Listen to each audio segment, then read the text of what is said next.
आत्मनो विक्रयो नास्ति। निष्क्रिय ईश्वर में माया से क्रिया भासती है। व्यापृतेष्विन्द्रियेष्वात्मा व्यापारे वा विवेकिनां दृश्यते भ्रेषु धावत्सु धावन्निव यथा ससे। आकाश में बादल दौड़ते हैं तब ऐसा लगता है कि चंद्रमा दौड़ रहा है। जब आकाश में बादल दौड़ते हैं तो ऐसा लगता है चंद्रमा दौड़ रहा है, और दौड़ने की क्रिया बादल की है, चंद्रमा की नहीं। फिर भी चंद्रमा की क्रिया है ऐसा लगता है। उसी प्रकार देह में, इंद्रियों में जो कुछ क्रिया है वह अंदर रहने वाली आत्मा करती है, ऐसा अज्ञानियों को लगता है। उपाधि को लेकर क्रिया भासती है। शंकराचार्य स्वामी का यह सिद्धांत दिव्य है। अकेली माया कुछ क्रिया नहीं कर सकती। माया क्रिया कर सकती है पर वह ईश्वर के आधार पर करती है। क्रिया माया की और सत्ता ईश्वर की, इन दोनों से जगत उत्पन्न होता है। महाप्रभु का भी सिद्धांत दिव्य है। वैष्णव मानते हैं कि ईश्वर की क्रिया नहीं, यह बात सच्ची है, परंतु ईश्वर लीला करते हैं, यह बात भी सच्ची है। ईश्वर क्रिया नहीं करते, लीला करते हैं। जगत की उत्पत्ति लीला है, स्थिति लीला है और संहार भी लीला है। संहार भी लीला है। तो भगवान करने और कराने वाले, क्रिया और लीला, इन दोनों में बहुत अंतर है, बहुत अंतर है। जहां थोड़ा भी स्वार्थ है और मैं करता हूं ऐसा अभिमान है, स्वार्थ और अभिमान के साथ जो करने में आता है उसका नाम क्रिया है। जो कोई स्वार्थ नहीं और मैं करता हूं बिना स्वार्थ, ऐसा अभिमान है, उसका नाम क्रिया है।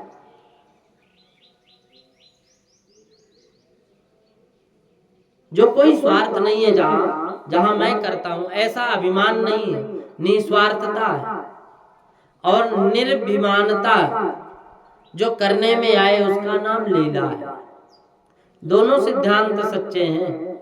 ईश्वर निराकार है और निर्विकल्प है और माया क्रिया करती है। ईश्वर परिपूर्ण सम है और जगत विषम है।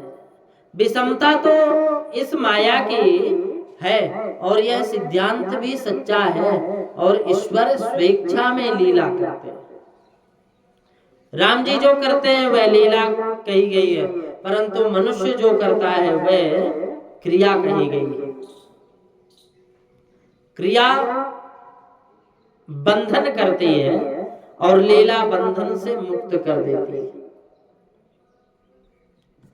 जीव की समस्त क्रिया, भगवान की समस्त लीला श्री कृष्ण करे उसका नाम लीला है और मनुष्य करे उसका नाम क्रिया है। श्री कृष्ण माखन चोरी करते हैं वह लीला कहलाती है, परंतु कोई मनुष्य चोरी करे यह लीला नहीं कही जा सकती। करो तो खबर पड़े कि क्या होगा।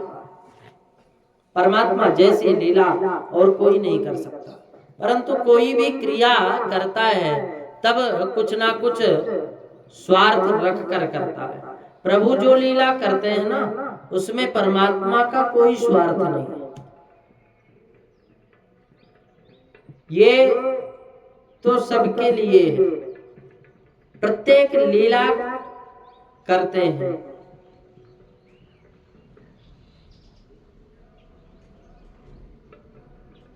सूर्य नारायण के घर दीपक की जरूरत नहीं पड़ती। उसी प्रकार आनंद स्वरूप ईश्वर को किसी भी वस्तु की आवश्यकता नहीं पड़ती। ईश्वर पूर्णता है, निरपेक्ष है। भगवान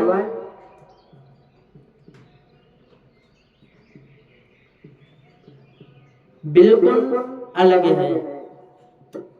परमात्मा हम सबके लिए समस्त लीला करते हैं। श्रीमद् भागवत में सुखदेव जी महाराज ने कहा कि संसार के अनेक प्रकार के दुख से आर्त हुए मनुष्य के लिए भगवान की लीला कथा का रस सेवन ही उत्तम रसायन है।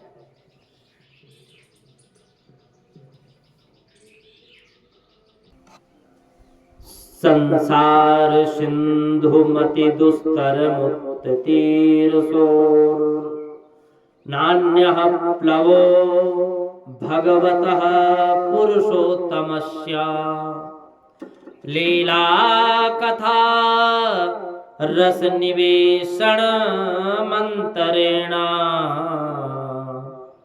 पुंसो भवेद विदद दुःखद वार्धितस्य। संसार के अनेक प्रकार के दुख से आर्त होकर के, दुखी होकर के मनुष्य के लिए भगवान की लीला कथा का रस सेवन करना ही उत्तम रसायन है।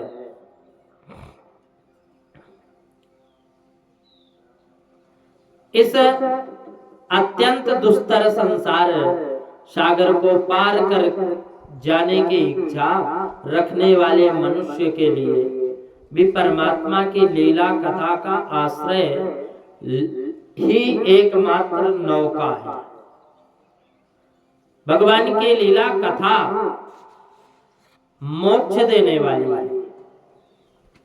तुलसीदास जी कहते हैं कि जीवन मुक्ति महामुनि जेऊ हरि गुण सुनहि निरंतर देव भव सागर चह पार जो पावा राम कथा ता कह दृढ़ नावा विसहीन कह पुण्य हरि गुण ग्रामा श्रवण सुखद अरु मन अभिमाना। परमात्मा की लीला दुख कथा से दुख से तृप्त हुए ठंडक देती है। परमात्मा की कथा दुख से दुखी हुए लोगों को ठंडक पहुंचाती है, मन को शांत करती है। कथा अमृत कुछ साधारण नहीं है। कितना भी दुख जीव को हो जाए शांत करती है कथा दुख को। संसार ताप से उसका हृदय अतिशय तप्त हुआ हो, फिर भी वह कथा में जाकर के बैठे और वक्ता प्रेम से कथा करता हो तो कथा सुनने से वह स्वयं के दुख को भूल जाता है। मनुष्य कथा ना सुने तब तक भय शोक मोह इसको त्रास देते हैं, रुलाते हैं। और जो कथा सुनते हैं उसका स्वरूप का भान होता है, उसको पता चलता है कि मैं भगवान का हूँ, मैं भगवान की सेवा स्मरण करता हूँ, मेरी समस्त चिंता मेरे भगवान की है, समस्त चिंता भगवान की। कथा सुनने से मन शांत होता है। सुखदेव जी जैसे जीवन मुक्त वर्णन करते हैं कि स्वर्ग के अमृत की अपेक्षा भी कथा अमृत श्रेष्ठ है। कहते हैं को काचा को मणिल महान, कहां कांच का टुकड़ा और कहां लाखों की मणि। कहते कथा अमृत से सुधामृत सुधामृत निम्न है, छोटी है, कथामृत बहुत बड़ी है, श्रेष्ठ है। स्वर्ग का अमृत तो कथामृत के आगे तुच्छ है। बहुत यज्ञ करे, दान करे, पुण्य करे, यह जीव स्वर्ग में जाता है, वहां उसको अमृत पिलाया जाता है, सुख होता है। स्वर्ग का अमृत पीने से पुण्य का नाश होता है, किंतु कथा अमृत का पान कर लेने से पाप का नाश होता है। स्वर्ग का अमृत पीने से विकार वासना बढ़ती है, जबकि कथा अमृत पान करने से इसका विनाश होता है। किसका? विकार का, वासना का। स्वर्ग का कथामृत बहुत थोड़ा है, जबकि कथामृत तो व्याप्त है। जो वस्तु बहुत थोड़ी होती है ना, उसकी सुरक्षा करनी पड़ती है। स्वर्ग के देवता उसको घड़े में बहुत सुरक्षित रखते हैं, बहुत ही देख रेख से रखते हैं, जल्दी किसी को वह नहीं देते। स्वर्ग का अमृत छूट से सबको नहीं मिलता, कारण कि वह थोड़ा है। और कथा अमृत तो सबको मिलता है, जो आए गरीब हो वह भी कथा सुनता है। शास्त्र में ऐसा लिखा है कि कोई 1000-2000 रुपया खर्च करे, उसको कथा श्रवण से पुण्य जितना मिलेगा ना, उतना ही पुण्य 1 पैसे का भी खर्च किए बिना एक गरीब वैष्णव बंधन करके बैठे, प्रेम से कथा सुने, उसको भी मिलता है। स्वर्ग का अमृत कल्प है, कथा अमृत अनल्प है, अनंत है, अव्याप्त है। स्वर्ग का अमृत सबको सुलभ नहीं है। जो श्रीमंत है, जो जिन्होंने यज्ञ किया है, दान किया है, पुण्य किया है, उनको ही प्राप्त होता है। कथा अमृत सबको सुलभ नहीं है। प्रभु की लीला कथा सुनने से जीव का कल्याण होता है, और कथा सुनने के पीछे भक्ति करो वह अलग बात है, परंतु कथा सुनने भी भक्ति है। तुम प्रेम से कथा श्रवण करो, तुम प्रेम से कथा श्रवण करो। जिसकी कथा सुनते हो वह तुम्हारे मन में आता है, जिसकी कथा सुनते हो वह मन में आता है तुम्हारे। श्री राम श्री कृष्ण कान में अंदर प्रवेश करते हैं। परमात्मा तो लीला कथा सुनने से कल्याण होता है, परमात्मा की लीला कथा सुनने से कल्याण होता है। अरे प्रभु की लीला कथा सुनना ही कल्याणमय है।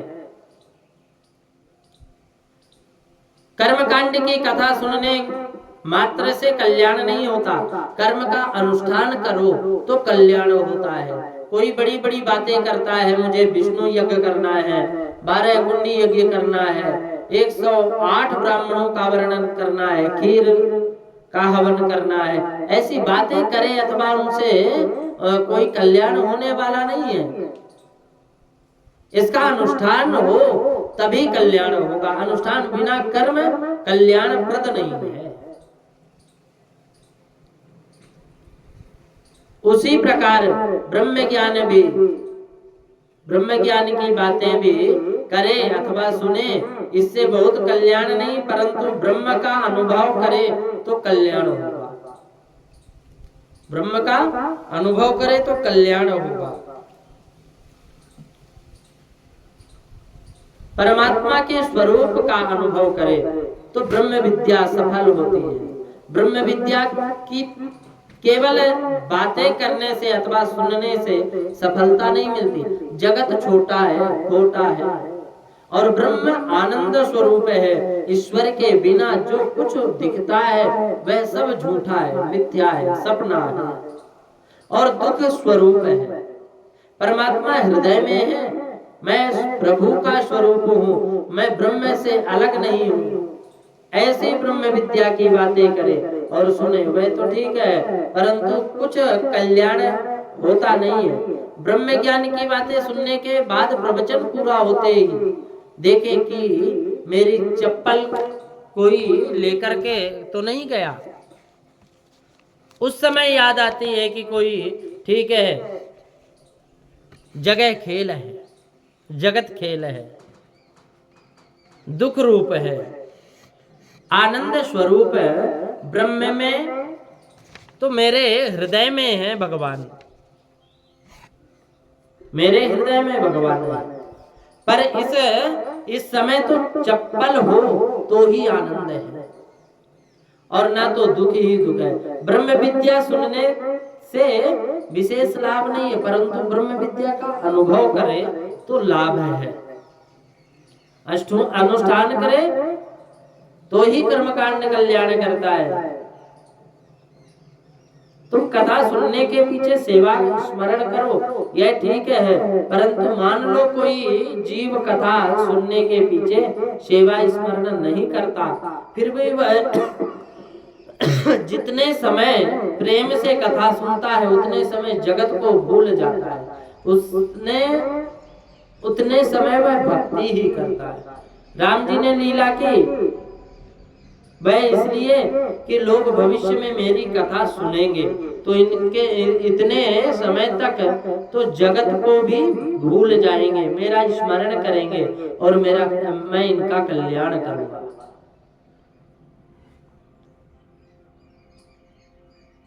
विष्णु भगवान ने विचार किया कि लोग माया में फंसे हुए हैं, मायया मोहिता सर्वे जना अज्ञान संयुता, कथमेषां भवेन्मोक्ष इति विष्णुर्विचिन्तयन्, कथां प्रथयुं लोके सर्वलोकमलापम्, रामायणाभिधां रामो भूत्वा मानुष चेष्टकः। भगवान कहते हैं, विष्णु भगवान विचार करते हैं कि लोग माया में फंसे हुए हैं, मायया मोहिता सर्वे जना अज्ञान संयुता, अज्ञान के कारण ये माया में लोग फंसे हुए हैं, माया में लोग फंसे हुए हैं। कथमेषां भवेन मोक्ष, कहते हैं कि वो मेरी लीला कथा श्रवण करेंगे तो इनका कल्याण हो जाएगा। विष्णु भगवान विचार करते हैं कि माया में लोग फंसे हुए हैं, इसलिए रामायण का नाम लीला कथा का संसार में विस्तार करने के लिए, रामायण नाम की लीला कथा संसार में विस्तार करने के लिए, प्रचार करने के लिए, फैलाने के लिए मानव रूप धारण करके परमात्मा श्री राम रूप में प्रकट हुए। कथा में तुमको एक बड़ा लाभ होता है कि 2 घंटे 3 घंटे जितने समय तुम शांति पूर्वक कथा सुनते हो उतने समय तुम जगत को भूल जाते हो। कथा में जगत की विस्मृति होती है। यहाँ जितने बैठे हैं उनको शांति है, परंतु जो कथा में नहीं बैठे, जो बाहर है, बहिर्मुख है, उनके हृदय में तो संभव है कि होली सुलग रही हो, उनको शांति नहीं है। कथा में बैठने से संसार को भूल जाना बहुत बड़ी बात है, और यही सफलता है कथा श्रवण करने का। राम जी लीला करते इसलिए करते हैं कि लोग मेरी लीला कथा सुनेंगे, मेरी कथा सुनेंगे तो जगत को भूल जाएंगे, इनका कल्याण होगा। श्री सीता जी के वियोग में राम जी रोते हुए दिखाई देते। ऐसा रामायण में लिखा है कि राम जी रोते। अरे रोना तो माया का धर्म है। दुख किसको होता है? दुख तो माया में फंसे हुए जीव को होता। राम तो माया से परे हैं, आनंद स्वरूप है। दुख अज्ञान से आता है। राम जी तो अज्ञान का स्पर्श होता ही नहीं राम जी में। तो सूर्य के पास अहंकार अंधकार नहीं जा सकता।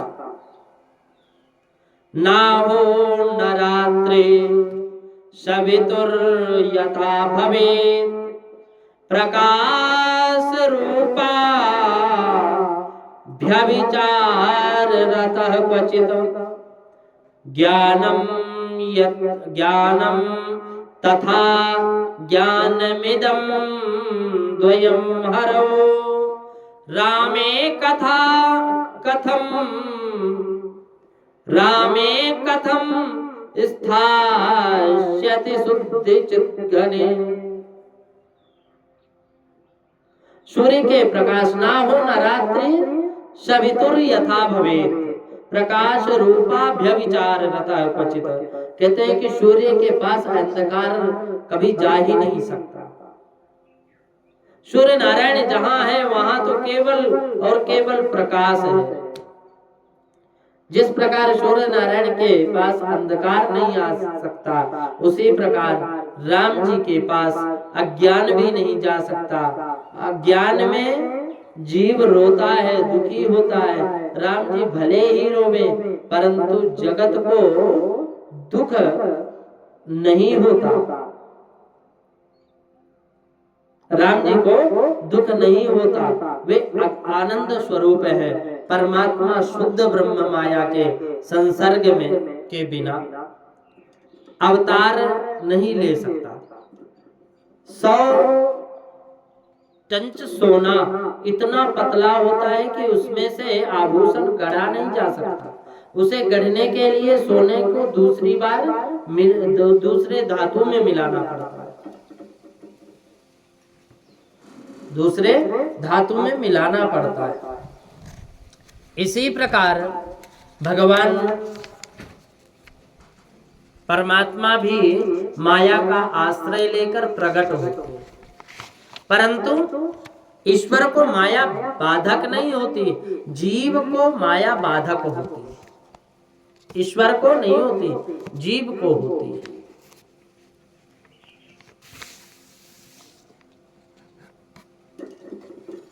राम जी अब नाटक करने लगे, मेरी सीता कहाँ है, मेरी सीता कहाँ है। माया वश्य जीव अभिमानी, ईश वश्य माया गुण खानी, परबस जीव स्वबस भगवंता, जीव अनेक एक श्रीकंता। राम जी अब नाटक करने लगे कि मेरी सीता कहाँ है। सीता जी का वियोग मुझसे सहन नहीं होता। कामी पुरुष स्त्री के वियोग में जिस प्रकार रोता है, उसी प्रकार थोड़ा नाटक भगवान ने भी किया। कामा नाम दर्शयन दैन्य। सीताराम जी का कभी वियोग नहीं होता, कभी वो अलग नहीं होते, सदैव विराजते और एक ही जगह विराजते। प्रभु ने थोड़ी लीला की। राम जी श्री कृष्ण की लीला में तुमको माया का धर्म दिखता है, तो ऐसा मानो कि माया रही तो शुद्ध परमात्मा है। रोना तो माया का धर्म है, अज्ञान का धर्म है। रामचंद्र जी भले ही रोए, परंतु अंदर से वो सावधान है, आनंद स्वरूप है। और मनुष्य जब रोता है तो वह अपने स्वरूप को भूल जाता है, परंतु परमात्मा जब रोते हैं ना, तो अपने स्वरूप में स्थिर होकर रोते हैं।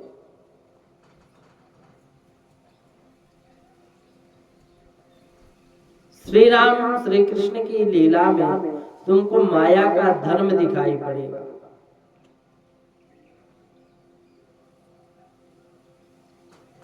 रावण को मारना है, भगवान कहते हैं,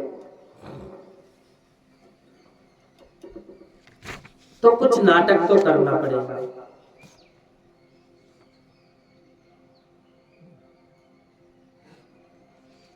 भगवान आनंद स्वरूप हैं। जो प्रेम से राम जी को याद करते हैं, राम जी उसका ध्यान करते हैं, वे भी आनंद स्वरूप हो जाते हैं, उसको कभी दुख नहीं होता। तो फिर राम जी को किस प्रकार दुख हो सकता है? राम जी श्री सीता जी के वियोग में रोते हैं, यह तो थोड़ा नाटक है। सगुण भगवान नटवर हैं, नाटक करने में बहुत चतुर हैं। जथा अनेक वेश धरि नित्य करे नटको, सोई सोई भाव दिखावई आपुन होय न सोय। नाटक करने में चतुर जो गिना जाता है वह कौन है?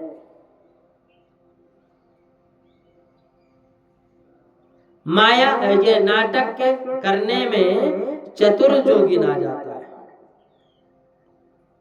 इसका असली स्वरूप कैसा है? उसकी नाटक देखने वाले को खबर ही ना पड़े श्री राम ईश्वर जैसी लीला करते हैं। एक साधारण मनुष्य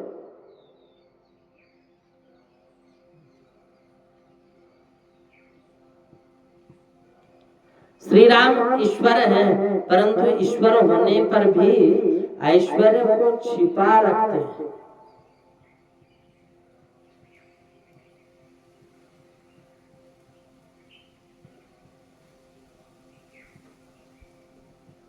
परमात्मा ऐसी लीला करते हैं कि राम जी विलाप करते हुए कहने लगे कि हा प्रिय, तुम कहाँ हो?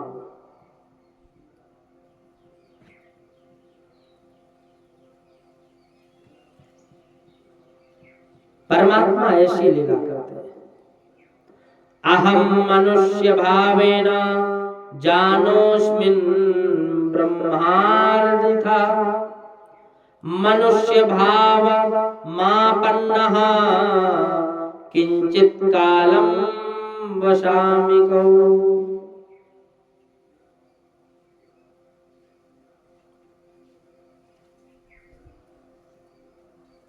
परमात्मा ऐसी लीला करते हैं। एकनाथ जी महाराज ने श्री सीता जी का वियोग का बहुत सुंदर वर्णन करते हैं, रीति से करते हैं। राम जी कहने लगे, लक्ष्मण तुमको बहुत घबराहट, मुझको बहुत घबराहट हो रही है, मेरी सीता मुझको कहाँ मिलेगी? सीता के बिना मुझको तनिक भी अच्छा नहीं लगता। वियोग, मेरे वियोग में मैं नहीं रह सकती। सीता के बिना मुझको तनिक भी अच्छा नहीं लगता, और मेरे वियोग में वह भी नहीं रह सकती। कोई राक्षस उसको ले गया, कोई राक्षस उसको लेकर गया, अनर्थ हो गया। अब मैं कहाँ जाऊं, कैसे जाऊं? अयोध्या में किस प्रकार मैं मुंह दिखलाऊंगा? लक्ष्मण, मैं बहुत दुखी हो गया हूं, मैं अब ज्यादा दिन जीऊंगा नहीं। कहते हैं कि मैं ज्यादा दिन अब जीऊंगा नहीं। लक्ष्मण जी राम जी के पीछे पीछे चलते। लक्ष्मण जी मन में विचार करने लगे कि कैसे बोलते हैं। लक्ष्मण जी राम जी के पीछे पीछे चलते, राम जी को समझाने लगे, भाई धीरज रखो, हम प्रयत्न करके सीता जी को खोज कर लाएंगे, श्री सीता जी अवश्य मिलेंगे। श्री राम लक्ष्मण दंडकारण्य में जा रहे थे, राम जी रो रहे थे, वृक्षों से सीता जी को पता पूछते हैं सीता जी की।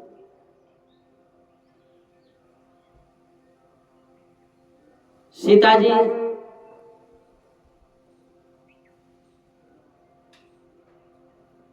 राम जी कहने लगे, लक्ष्मण मुझको घबराहट हो रही है, मैं क्या करूं? लक्ष्मण जी ने बारंबार समझाते हुए कहा कि अब आंख को खोलो। राम जी ने कहा, लक्ष्मण मुझको शर्म आती है, मैं आंख उघाड़ कर खोल कर ऊपर नजर करता हूं तो सूर्य नारायण मुझको दिखते हैं। अब ये सूर्य नारायण मेरी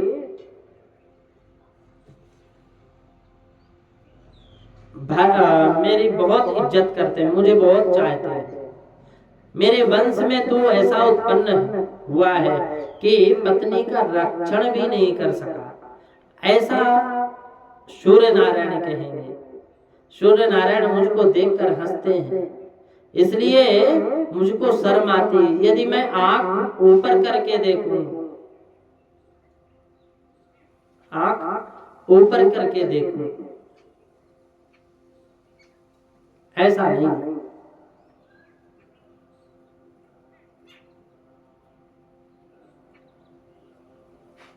धरती माँ धमकाती है कि विवाहित पत्नी का रक्षण करने की तुम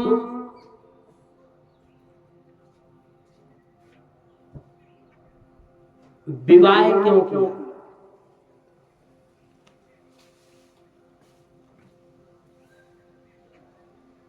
मेरी पुत्री दुखी हो गई। सीता जी धरती माँ की कन्या है सीता जी।